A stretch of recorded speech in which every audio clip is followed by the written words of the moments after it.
Okay, so there's too many things going on in the news, and I don't have the time right now to make separate videos on every topic, so we're going to do a bit of rapid fire takes. Here we go. So we'll start with Canada. So moose, hockey, maple syrup, what's happening in Canada? Okay, so the Liberal Party won huge in the federal elections the other week. Liberal Mark Carney beat out the Conservative Pierre Poilievre to maintain a status as Prime Minister in one of the biggest comebacks in political history. Like legit.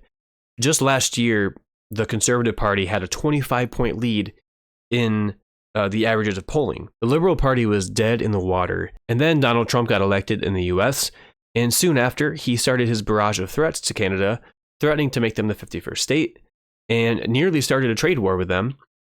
So Canadians rallied behind then Prime Minister Justin Trudeau, and then his successor, Mark Carney, when Trudeau stepped down, and both were able to message effectively to the people and spark a wave of patriotism that flipped the popularity of the parties on their heads. Canada was for sure going to go to the Conservatives, but they went with the Liberal candidate because the average Canadian, if we're being honest, is scared that the Conservative candidate would end up emboldening Trump, who on paper shares similar politics. By electing a Conservative, it would make it easier for Trump to get his fantasy of stealing Canada, which Canadians actually want no part of.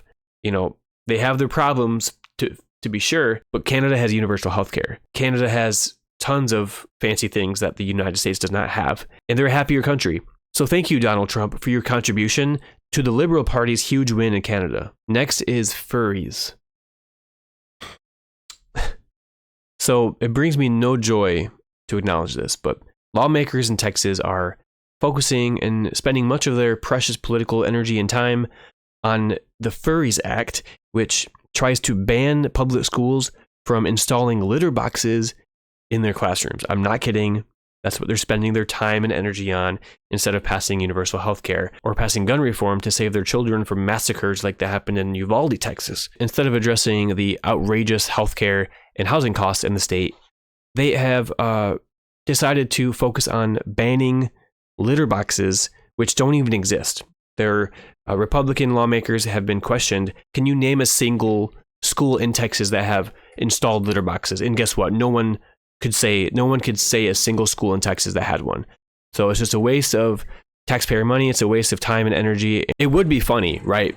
Like on the face, this is hilarious. But then you realize that lawmakers in Texas were elected by people like us, and they're using our precious taxpayer dollars and their energy and their time as lawmakers to try to ban and to try to legislate an issue that is just a manufactured outrage. It's not real. I don't know if you can hear the lawnmower in the background, but we're going to continue on. Trump social media circus. So recently we found out that the Trump White House social media team is being run by a bunch of 13-year-olds. They've been posting the most ridiculous and unprofessional content that you've ever seen. It can only be described as more unhinged than when I was 11 years old posting memes on iFunny. Here are some of them. So the official White House account posted this. It's a meme that says, Kamala's not president, Kilmore Abrego Garcia, not a Maryland man, NPR, not real news. The Gulf of Mexico is not the Gulf of Mexico. First of all, NPR is real news. Aside from being a clear defamation lawsuit for Kilmore Abrego Garcia, the fact that they're saying that NPR is not real news, making an official statement through a meme, it's a perfect illustration of how the White House social media team are just propagandists. That's all they are. Here's another one. Happy May 4th to all, including the radical left lunatics who are fighting so hard to bring Sith Lords, murderers, drug lords, dangerous prisoners, and well-known MS-13 gang members back into our galaxy. You're not the rebellion, you're the Empire. Putting on full display that they don't understand the concept of Star Wars whatsoever. This one got a lot of heat. The White House posted a meme of Donald Trump as the new Pope, thoroughly pissing off the entire Catholic base and pretending that it didn't. Trump came out and made a statement afterward after receiving a ton of backlash from his Catholic base and from just the media in general. And Trump basically said, oh, it was all the joke. The Catholics loved it. They know how to take a joke. They loved it. No, they did not. The Catholic Church is mourning the loss of one of their best, if not the best pope that they have ever had. And for you to come out and post a picture of you pretending to be the new pope, it's an AI picture, obviously, but It's just extremely disrespectful. It's disturbing. Yeah, there's so much to say about that. I don't even want to. All right, so this is disturbing. We all know this is a post from a couple months ago, I believe, but the White House posted a picture of Donald Trump as a king, portraying him as a king. Now, I don't know if you know anything about American history, but we were founded on being anti-king. Our values, our Constitution is woven in a way to prevent a king from being a thing in this country. I don't care if he's trolling people. I don't care if he's just trying to be funny, because he is funny. He's a funny guy, but this is actually really disturbing. This is really, really scary. Meme. Okay, so I found this wonderful meme on Twitter that perfectly illustrates how stupid you have to be to think that Elon Musk actually has our best interest in mind. So Elon tweeted, "Defund NPR. It should survive on its own." And the meme portrays PBS and NPR receiving $500 million in federal grants. NPR and PBS, of course, provide all kinds of free services to our young people. It portrays PBS and NPR as receiving $500 million in federal grants, which, in my opinion, I think is a great investment. And then on the other side, Elon Musk companies got $7 billion in federal grants. Elon Musk receives, I believe it's $8 million per day in federal subsidies, federal grants for his companies, SpaceX, Tesla, and there's more companies that he owns. But Elon Musk is the largest welfare queen in our country. He receives so much government support, and he has the balls to call for the defunding of public radio. You can't make this up. Trump's approval rating. Oh boy. Okay, so I'm sure you guys heard this, but Trump has the lowest approval rating of any president in modern history after their first 100 days.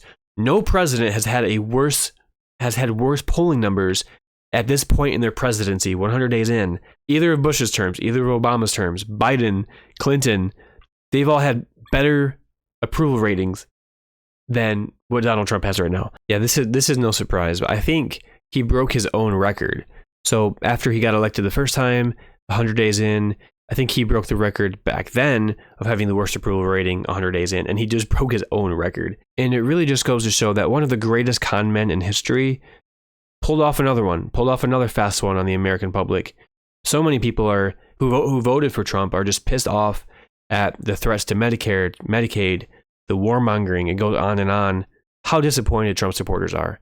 And that reflects on these low poll numbers. All right, let's switch gears for a sec. NBA playoffs. The NBA playoffs are in full swing. My Pistons got eliminated by the clutch player of the year, Jalen Brunson, going absolute beast mode. I can't be mad at him. He's so good. And I believe the Knicks just pulled off the upset on the road at Boston as well. Let's see. The Lakers were eliminated, thank God. Luka Doncic did everything that he could, but at the end of the day, his back broke from carrying his team. The number 2 scoring option on the Lakers is 63 years old. The Pacers are up 2-0 on the Cavs right now, which to me I think is the biggest surprise at the playoffs. I think OKC is still the favorite to win it all.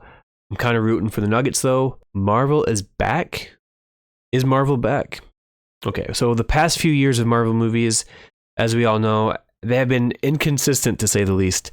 There have been some awesome projects like Guardians 3, Black Panther Wakanda Forever, I really liked.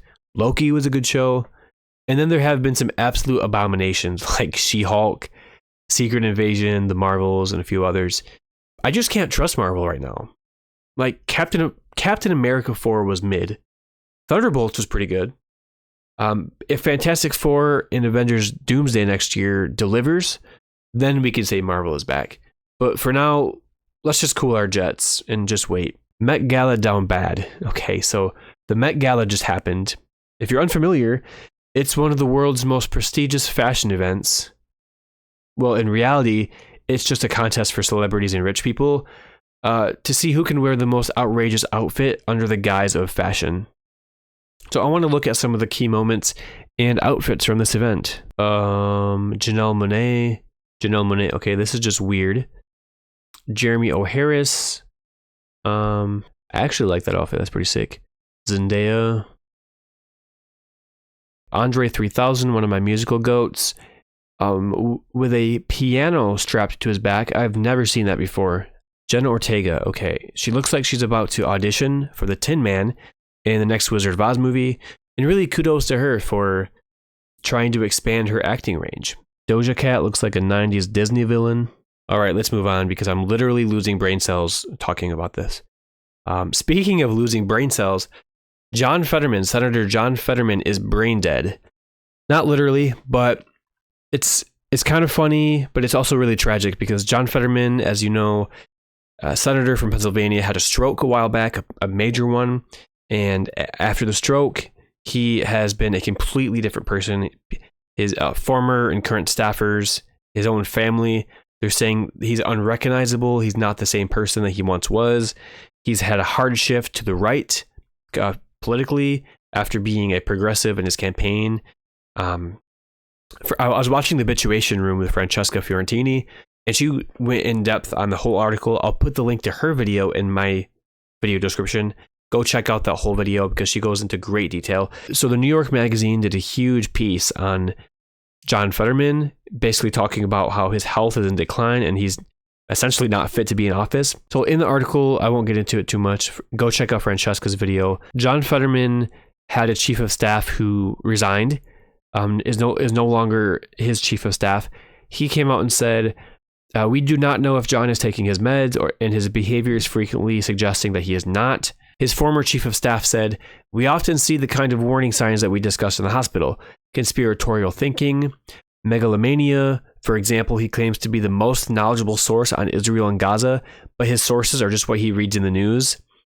High highs and low lows, long, rambling, repetitive, and self-centered monologues, lying in ways that are painfully, awkwardly obvious to everyone in the room, such as swearing up and down that he didn't just say something that everyone heard him say a few minutes ago. So I won't get into it. Again, check out Francesca's video. But this is really concerning for John Fetterman and really for the Democratic Party if they're going to allow him to just stay in office like this. So yeah, that's all I've got. If you want me to talk about a specific topic, put it in the comments of this video and I'll talk about it in the next one, in the next rapid fire video. And yep, see you later.